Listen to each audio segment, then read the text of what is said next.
Hello guys, welcome back to my channel. তো তোমরা সবাই কেমন আছো? ভালো আছো তো? আশা করি তোমরা সবাই ভালো আছো। হ্যাঁ, আমিও খুব ভালো আছি।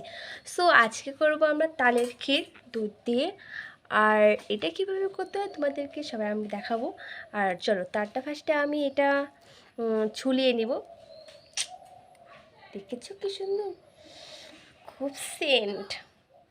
চলো ফার্স্টে আমি তালটা ছিলিয়ে নিব। সো আমি এখন তালটা ছিলিয়ে নিয়েছি, আর তোমরা সবাই তালটা এইভাবেই ছিলিয়ে নেবে, তাহলে তোমাদের তাল যে রসটা বার করতে ভালো হবে। আর এখানে আমার 3টা গোট বেরিয়ে পড়েছে, আর এখানে আমি এখন ভাঙবো এটাকে। আর তোমরা একটু জল নিয়ে আর এটা তালটা ভালো করে চেপে যেন ভালো হয়। সো আমার এখন তাল চেপা শেষ হয়ে গেছে, আর এখন আমি তালটা এখন ঢালবো একটু পাত্রের মধ্যে। আমি এখানে ঢেলে নিলাম এখন। আর ঢেলে নেওয়ার পর আমি তোমাদের ভালো করে একটু যে তালের রসগুলো ওগুলো একটু নামিয়ে নিবে, কারণ এমনিতেই তাল একটু কম পড়ে। আর তোমরা হলো একটা ছাঁকনি নিয়ে ভালো করে ছেঁকে নেবে, যে তালের যে আঁশগুলো, এই আঁশগুলো থাকবে না, কারণ আঁশ থাকলে একটু খেতে ভালো হবে না, আর আঁশ খেলে পরে পেটে খারাপ হতেও পারে।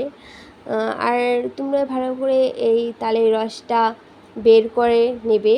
আর আমার এখানে তালের রস বার করা হয়ে গেছে, আর আমি এখন এটাকে ছাঁক দেব একটা কাপড়ের এসে করে। সো এখানে আমার ঠামা কাপড়টা ধরে আছে, আর আমি এখানে ঢালছি এখন এখানে। আর এখানে ক্যামেরাটা একটু ভালো হচ্ছিল না, কারণ সন্ধ্যার দিকে আমরা এই কাজটা করেছিলাম, তার জন্য ক্যামেরাটা ভালো হয়নি। আর এখানেও তোমরা এখনও ভালো করে বাঁধবে যেন নিচে না পড়ে।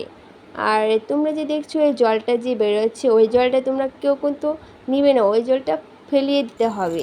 আর এখানে আমার তাল বানানো হয়ে গেছে, আর এখন সাদা পিঠা বানাবে, কারণ আমার খুব ভালো লাগে সাদা পিঠে দিয়ে আর ক্ষীর দিয়ে, খুব খেতে ভালো লাগে। তার জন্য আমি মাকে বলেছিলাম যে, আর তোমরা ঠিক এই প্রসেসেই সাদা পিঠের রসটাই ভালো করে ইস্যু করবে। আর এখানে আমি সাজিয়ে নিয়েছি, দেখো সাদা পিঠেটা খুব সুন্দর হয়ে গেছিলো, আর এখানে তালের ক্ষীরটা।